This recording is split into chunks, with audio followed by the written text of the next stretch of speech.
Ajuda em mãos mais um Boletim Focus, que sai toda segunda-feira, mostrando a expectativa de economistas e instituições com a economia brasileira. Como é que estão as notícias hoje, Juliana? Bom dia. Bom dia, Megali. Bom dia para a Carlinha, para a Sheila. Bom dia para você, ouvinte. Boa semana aí para a Para gente. nós. Olha, a gente. Obrigada. A gente está acompanhando o seguinte, que eu acho interessante aí para poder compartilhar com vocês. As previsões para a economia brasileira melhoraram bastante ao longo do ano. Para esse último Boletim Focus, a gente tem uma previsão de crescimento que continua melhorando, está acima de 2%, precisamente em 2,02%. E a grande questão hoje, quando eu converso com economistas, empresários, é: esse crescimento é sustentável? O crescimento de 2022, ele vai se manter ao longo de 2023? Essa é a grande discussão aí dos próximos meses. Porque quando a gente olha o que sustentou a economia até agora, é principalmente o mercado de trabalho, que realmente surpreendeu para cima. Inclusive, especialistas em trabalho têm se debruçado bastante nesse assunto, o que tem provocado geração de vagas, inclusive de qualidade, não só as informais, como com carteira assinada também. Tem uma série de questões aí sendo colocadas, como, por exemplo, famílias de alta renda que guardaram dinheiro durante a pandemia e fizeram a economia girar com gastos mais altos do que o previsto em viagens, em gastos em restaurantes, por exemplo, em entretenimento, e geraram empregos para esse segmento de serviços que geram mais emprego, que mais gera emprego no país, que mais pesa no PIB brasileiro.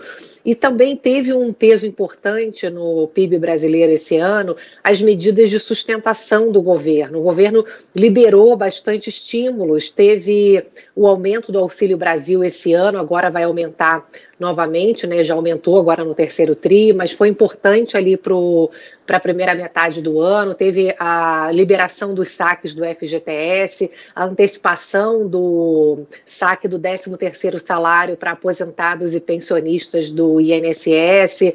Então, agora vai ter o Vale Caminhoneiro, né, o Vale Taxista, o Auxílio Gás, uma série de medidas que vão sustentar a economia brasileira. Então, as revisões para o PIB brasileiro de 2022 estão sendo feitas para cima. Então, a grande discussão é: depois, tirados esses estímulos, a economia se mantém nesse patamar de 2%? As análises que eu tenho recebido, e aí olhando aqui essas projeções que a gente fala aqui toda segunda-feira, que é quando o Banco Central divulga essas projeções, me parece que a perda de fôlego é bastante evidente. Primeiro porque as medidas de estímulo do governo, no quarto trimestre, a não ser que tenham novas medidas, não tem uma previsão. Então, sem anabolizantes, as previsões para o quarto trimestre já mostram uma economia que vai ficar parada ou até vai começar a recuar.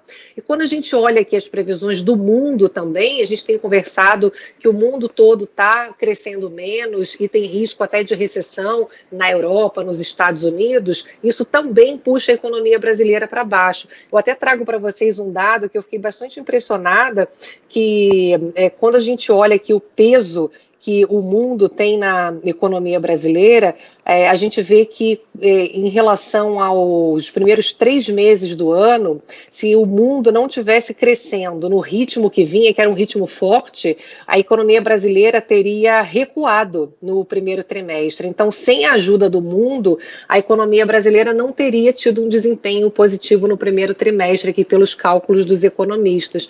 Então, muitas vezes a gente acha que o mundo não tem um peso tão importante, porque a economia brasileira é uma economia realmente muito fechada, mas a gente vê que com a economia crescendo pouco, né, mundial, a gente também não conta a partir de agora dessa ajuda do mundo com a economia brasileira.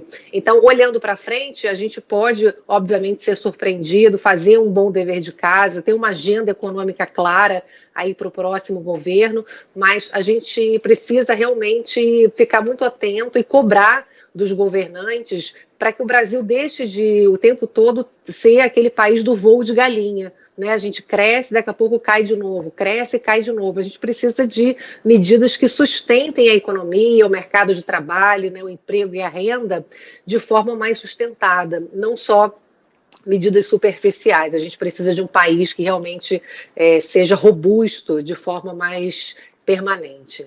Para isso precisaríamos de políticos que pensassem na próxima geração e não na próxima eleição, né? Todo político com P maiúsculo. Aliás, a gente precisa também de uma certa volta à normalidade para quem vai ao supermercado. A Sheila não falar que eu estou mentindo, recebo mensagem aqui da Ana, da minha mulher, que foi até o supermercado e não deu conta de comprar ervilha congelada, alface, tomate e queijo branco, porque estava um preço absurdo. Ela falou, vai você.